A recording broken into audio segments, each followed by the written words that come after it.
Hello everybody, it's Sarah. I am back-ish. It's been a while since I last uploaded. I think it's been like a month at least. My last video was my Pride Fantasy recommendations video.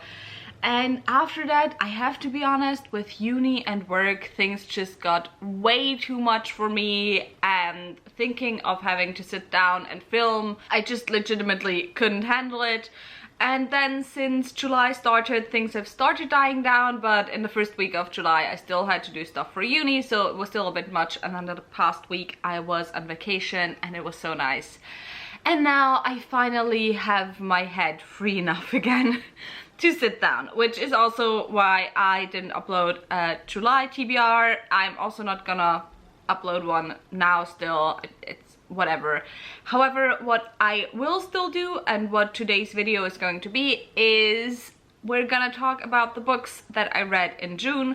So my June wrap up and my Pride wrap up. And so yeah, let's get started. As always with the statistics, I just have to, you know, put them up on my phone for June of 2023. Give me a second.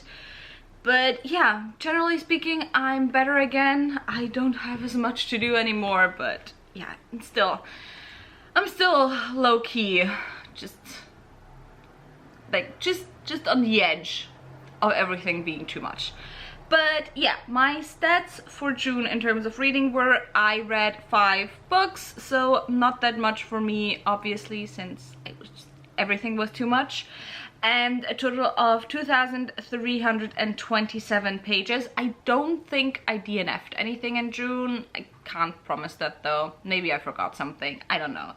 The moods that I read in, as always, by the way, my stats are from Storygraph, but my moods were adventurous, mysterious, emotional, dark, and tense. Then the pace, 100% of the books that I read in June are judged as medium paced by Storygraph. In terms of page number, 20% of the books that I read were under 300 pages, 40% were between 300 and 500 pages, and 40% were over 500 pages.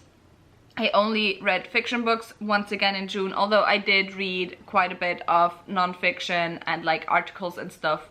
For uni, I had an exam on like theories on populism, which was really interesting actually.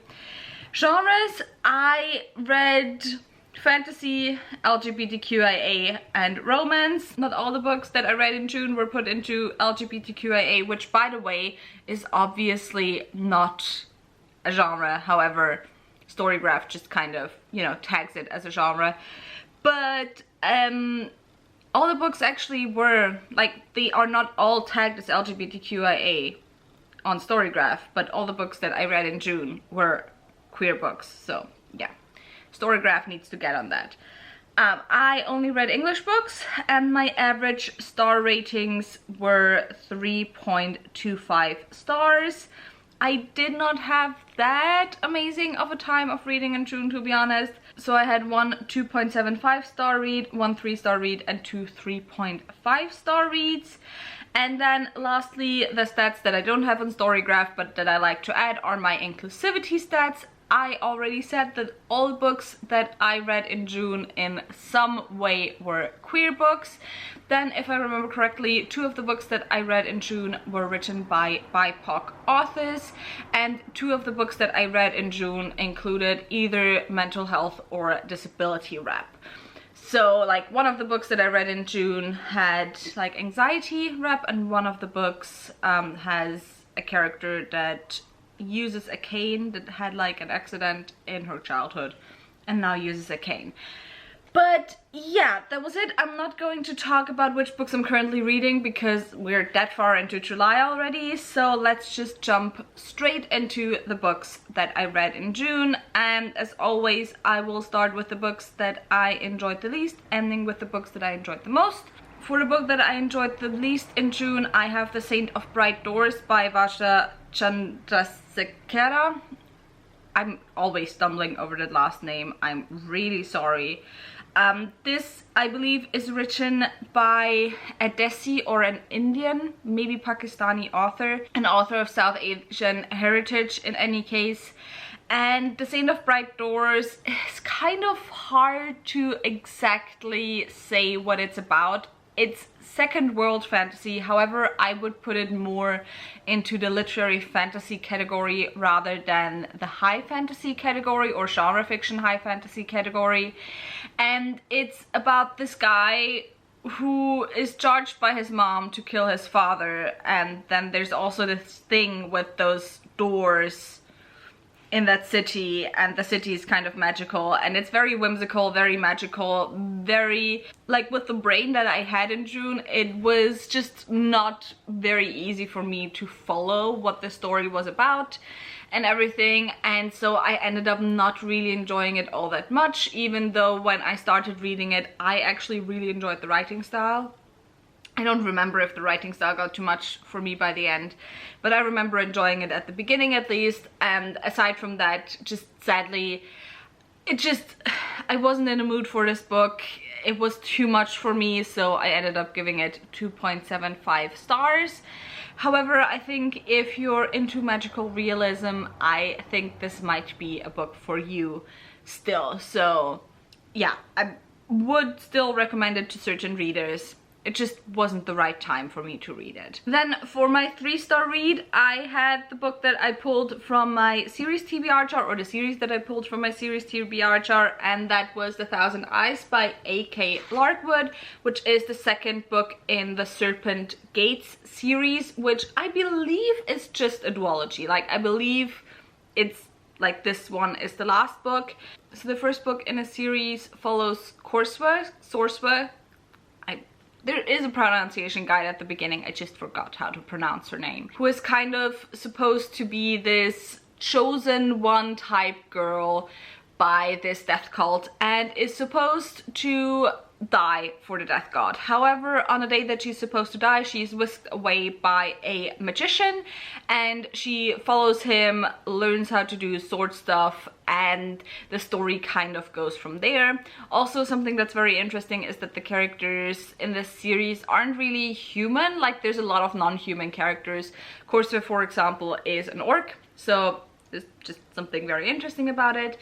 I gave the first book 3 stars also. I did enjoy the second book more, I have to be honest, because in the second book we don't follow Corsair as much. We follow Telesaurus, I believe his name was, a lot more, and I found him to be a more interesting character even in the first book. But overall, the reason why this series just only gets 3 stars for me is that I just find the plot to be a little bit too broad. Like, both of the books follow a really long period of time, and for me, the way it's done in this series, I just lack the ability to really engage with the characters and to really get into the characters. However, I still think that it's a very interesting series. I think it does something different from a lot of other fantasy stories. You have a sapphic main couple, also Telesaurus is also gay, so pretty much all the main characters are queer. And yeah, I think if it sounds interesting to you, pick it up, but it's not one of the series that's gonna make it onto my favorites shelf.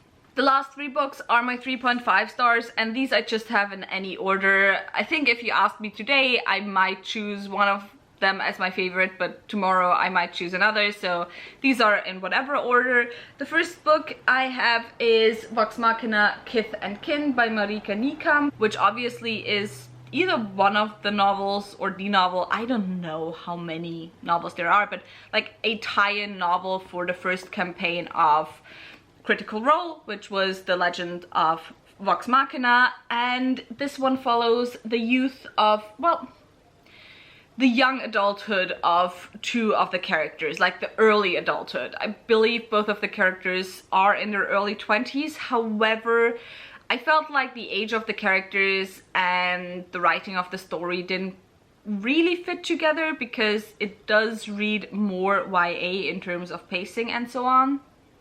So in this story we follow Vex and Vax, and we don't follow their youth and their teenage years as I originally had thought, but we just follow the two of them before they met the other members of Vox Machina, and it's just one of their adventures, and we kind of get to know the two of them a little bit more, get to know their bond a little bit more and what's important to them. And I really enjoyed this book overall. By the end, it did make me tear up a little bit.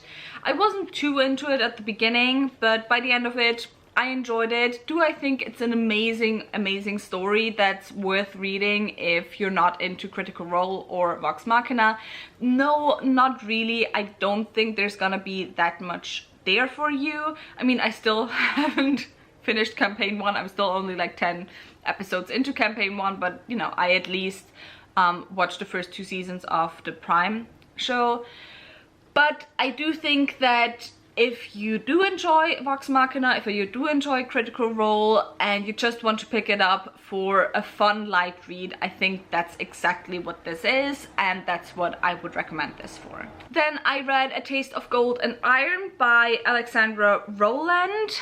This one is probably what you would call romantic fantasy, although I don't think that the romantic plot line is like too like in your face. Like, I don't think that the romantic plotline is more important than the other general politically plotline. I think both of them are pretty much equal, to the point where I wouldn't really feel comfortable calling it romantic fantasy, but I also wouldn't really feel comfortable saying that it's not romantic fantasy. And the story follows the brother of the Sultan of this one country, and after there is an attempted murder, he kind of has to find out who is after him and after his family, and who's trying to kind of, you know, there's some other stuff going on as well with forgeries of coins and like the minting of coins, trying to find out who's responsible for that, and there's a lot of intrigues going on. And the story is basically about the prince and his main bodyguard trying to find out what the fuck is going on and trying to save the prince's family as well as the country as a whole, because obviously it's kind of goes hand in hand a lot of times. So did I enjoy it? Yeah, overall, I did enjoy it. There were a few little things that kind of bothered me that I kind of forgot about. But what I have to say about this, to be honest, is that I wasn't that much into the two main characters. I wasn't that much into the prince or his bodyguard. I mean, I didn't dislike them, but they were just characters that were just there, I guess. I really enjoyed the side characters, however. The prince also has anxiety, and for someone not dealing with debilitating anxiety, I thought the rep was pretty good, and just felt really realistic. At the very beginning, it did make, because the anxiety of the prince was the first thing that was pushed onto you, I did think that since that was focused on so much in the first few chapters, it did make the prince at the very beginning a little bit one note and one dimensional for me. However, as the story went on and as you get to see more sides of the prince aside from this one side, I did think that you know, was alleviated a lot of the time. And did I love him? No, I still didn't love him, but you know, I enjoyed following him at least. The intrigue was okay, it was interesting. It wasn't necessarily the most shocking twist who was responsible for everything at the end, but it also wasn't like in your face obvious to the point where it wasn't enjoyable anymore. And yeah, I would say if you're looking for a fun palette cleanser in between other epic fantasy stories, I think this is the perfect book for that type of thing. And then the last book that I want to talk about is I finally got to The Faithless by C.L. Clarke, which is the second book in the Magic of the Lost series. In the first book, we followed Touraine, who is a conscript, was taken from her home country by this colonizing power and was trained to be a soldier. And now she's sent back to her home country to defeat a rebellion. And at the same time, Luca, who is the heir to the throne of the colonizing power, is also going to this under country to this colony and trying to defeat the rebels, because her ascension to the throne kind of hinges on her defeating the rebels. And while the two of them meet, some sparks fly, but since there's some very split loyalties, their love story, well, isn't necessarily going to be a love story. And in the second book, we're now following Turan to Luca's home, so to the original colonizing country. And yeah, sparks fly once again, but once again there's just very different motivations for the different characters. I did not quite enjoy book 2 as much as book 1. I do think that overall the writing is better in book 2. However, what I thought was better done in book 1 is kind of balancing the different loyalties and the different motivations that the characters have or would have. Where in this book, I felt like some of that fell a little bit flat for me, and because of that, the relationship between Turan and Luca kind of suffered under that. And the other thing, which might be kind of unfair for me to say, but the reason why I think I enjoyed the second book less than the first book is that I think we're only getting a third book, and I find it almost impossible to see the third book playing out in a way where I will be happy with the ending. So I'm almost preemptively disappointed, which obviously is very unfair of me, but just, yeah, generally there were some things that I really enjoyed about this book, some other things that I didn't enjoy quite as much, but overall I had a really good time while reading this, so I ended up giving it 3.5 stars, obviously. And yeah, with all of that said, that is it for my June wrap up. I am hopefully back now for good, at least for the duration of the summer. We'll see how things continue on once, you know, summer is over and autumn begins and uni begins again, because I'm getting more hours then. But anyway, if you've read any of the books that I mentioned, tell me your thoughts on them in the description box, not description box, in the comments down below. If you enjoyed this video, maybe think about giving me a thumbs up and also maybe subscribing. All the links to my social media as well as to my book club of Queens, Witches and Valkyries, where I read one LTI fantasy book written by a woman or genderqueer person per month, will be left linked down below, so go and check those out. This month we're reading The Mask of Mirrors, so one of my favorite books of all time. And also, if you want to prepare for book 3 in August, now is a good time to jump in and start. And yeah, with all of that said, I hope I'll see you very soon. Bye!